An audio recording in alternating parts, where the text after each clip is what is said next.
Bonsoir à tous et bienvenue dans le Gourmandise de Célia. J'espère que vous allez bien.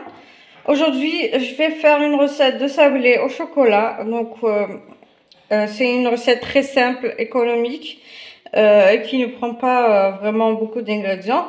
Donc, pour ça, j'aurai besoin de 250 g de beurre ou de margarine, mais il faudra que ce soit du beurre mou pour que ça facilite un petit peu la tâche, pour qu'on puisse bien mélanger avec les autres ingrédients. Là, j'ai 2 œufs complets, 100 g d'huile, un sachet de levure chimique de 10 g. Ici, je vais prendre une cuillère à soupe de vanille. Ici, j'ai 100 g de sucre glace. Donc là, vous pouvez mettre jusqu'à 150 g ou 180 g de sucre glace. Mais moi, j'ai préféré diminuer pour ne pas que ce soit trop sucré, vu qu'à la fin, la décoration, il y aura du chocolat. Donc, mieux éviter de mettre beaucoup de sucre. Donc là, j'ai aussi la farine pour ramasser la pâte. Donc à la fin, je vous dirai combien de grammes j'en ai mis. Donc là, ça sera vraiment très facile. Je vais mettre avec le beurre, donc l'huile.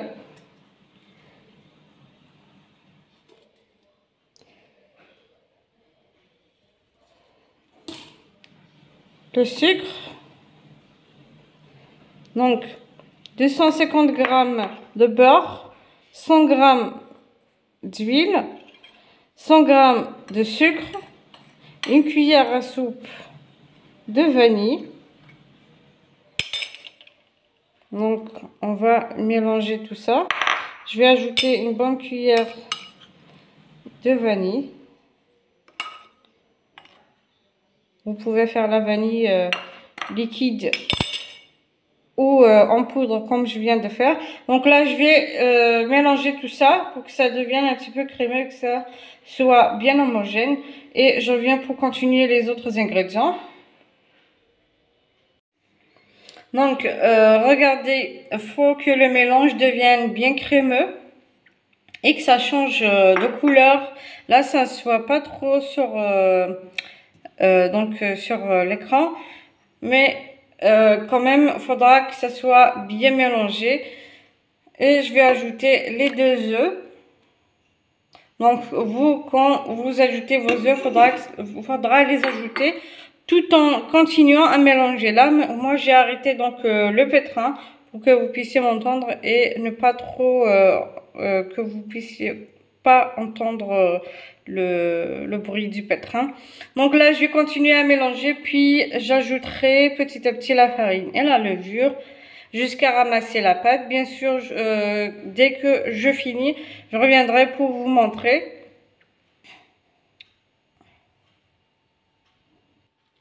Maintenant, je vais pouvoir ajouter la farine et la levure. Donc, on va mettre un petit peu de farine.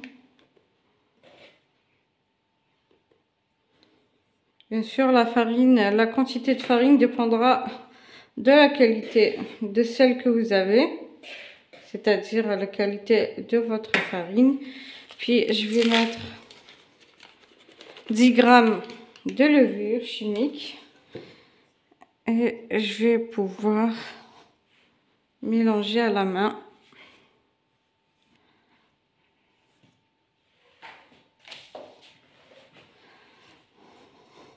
Donc,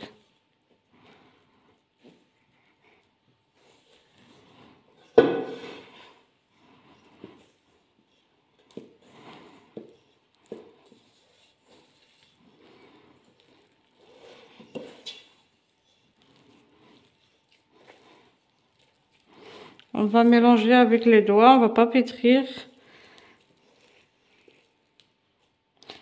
Donc maintenant, je vais ajouter.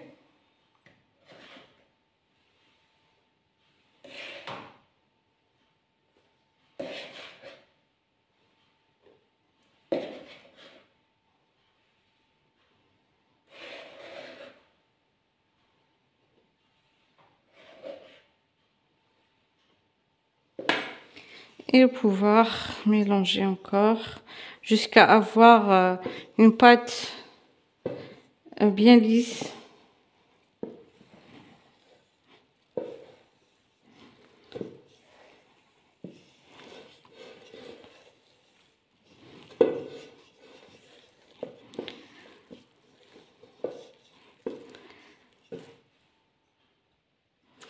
Bon, voici la pâte.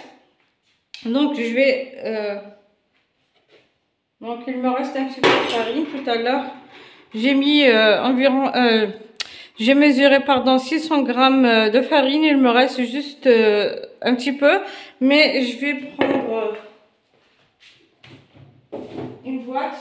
Je vais mesurer combien il me reste pour pouvoir vous dire combien j'en ai mis. Donc j'ai mis environ 530 grammes. Mais cela dépendra de la qualité de votre farine. Je le dis à chaque fois que je fais des sablés. Donc ici, on va avoir une pâte. Regardez, elle est bien lisse. Elle est molle. Et je vais pouvoir prendre la moitié. Ou au moins un petit peu. Donc, vous pouvez faire une pâte qui est un petit peu collante pour que vous puissiez faire donc la farine sur le plan de travail et ne pas avoir donc des sablés qui seront durs au moment de la cuisson.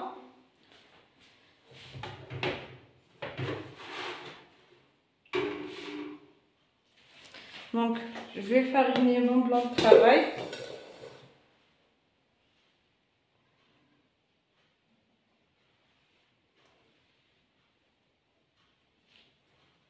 Et pouvoir y déposer ma pâte.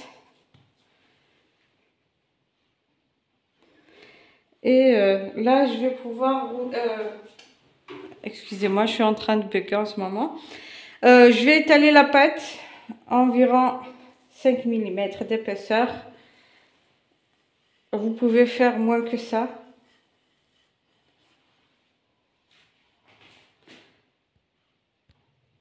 Maintenant, donc ici, je l'ai étalé un petit peu moins que 5 mm d'épaisseur. Vous pouvez faire plus si vous voulez avoir des sablés qui seront un petit peu plus épais. Mais là, de préférence, c'est le maximum, c'est 5 mm d'épaisseur vu qu'il y a déjà la levure chimique. Et avec le moule ou l'emporte-pièce comme ceci, on va faire des sablés.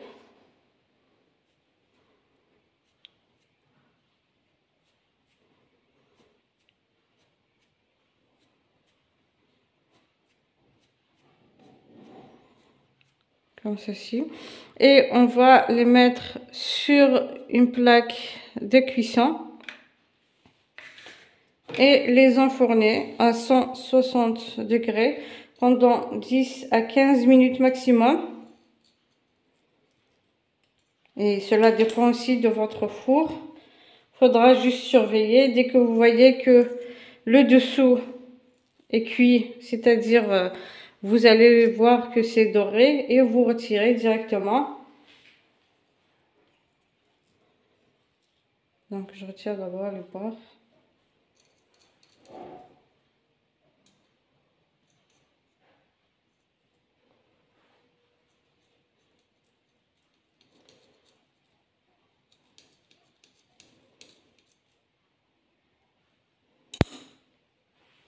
Et voici donc l'épaisseur.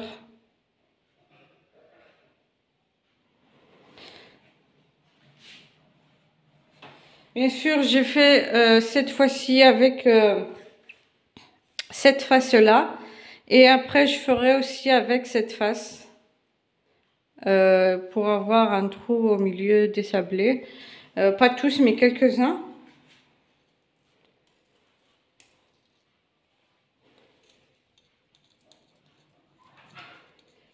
Et je vais pouvoir revenir après pour qu'on continue à les décorer. Voici.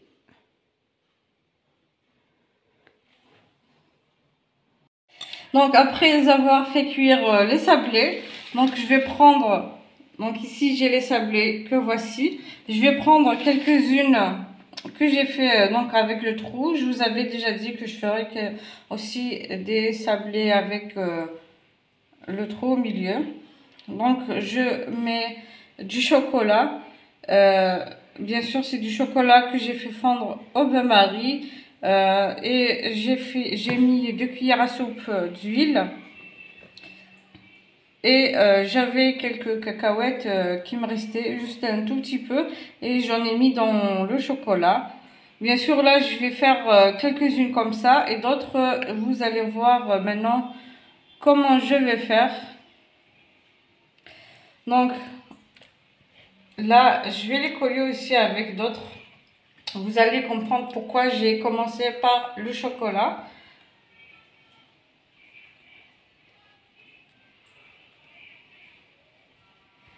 Voilà. Voilà, donc là j'ai fini celle au trou. Je vais prendre maintenant d'autres. Donc il me reste encore un petit peu puisque j'ai doublé ce au trou. Je vais coller deux par deux. Les deux sont en un trou, donc je vais les coller avec la confiture. Vous prenez la confiture que vous voulez. Moi j'ai celle d'abricot.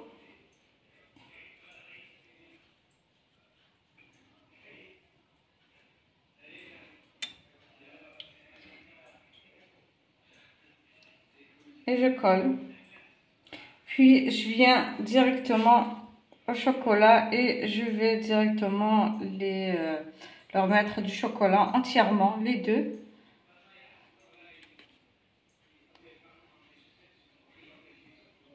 Et puis je vais laisser sécher. Donc je mets, donc moi j'ai mis du papier cuisson pour que je puisse les laisser directement sur le papier cuisson.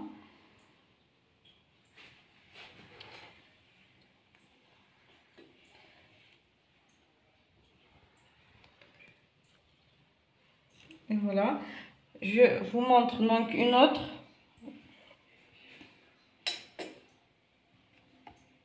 Donc les deux ont un trou, c'est-à-dire il n'y a pas l'une qui est différente de l'autre. Je mets la confiture et je mets l'autre dessus pour pouvoir mettre du chocolat entièrement.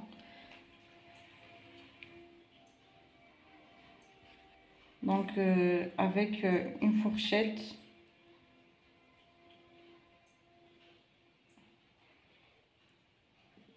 Et voilà, donc je laisse sécher. Donc je finis ça, je reviendrai après pour continuer donc celle que j'ai fait la première fois avec du chocolat dès qu'elles seront séchées. Donc pour celle que j'ai fait la première fois, c'est-à-dire j'ai pris une avec le trou, j'ai mis le chocolat. Donc je vais les coller directement avec celle qui n'a pas de trou au milieu. Et je mets un peu de confiture pour pouvoir la coller avec la première. Comme ça. Et on met un peu de confiture au milieu.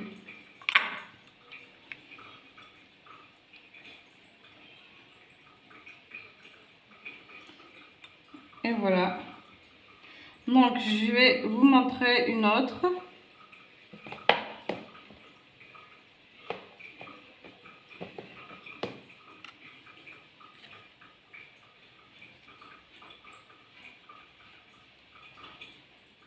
J'espère que vous avez compris comment j'ai procédé. Donc là je prends celle qui a du chocolat et je colle à la première. Et je mets un peu de confiture au milieu.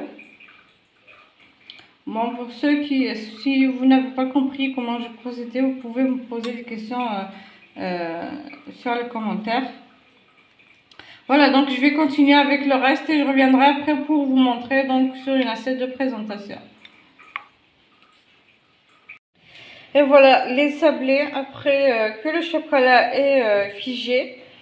Donc là, j'ai, si vous constatez bien, qu'il y a des sablés avec la confiture, bien sûr, il faudra faire attention, c'est-à-dire calculer si vous faites par exemple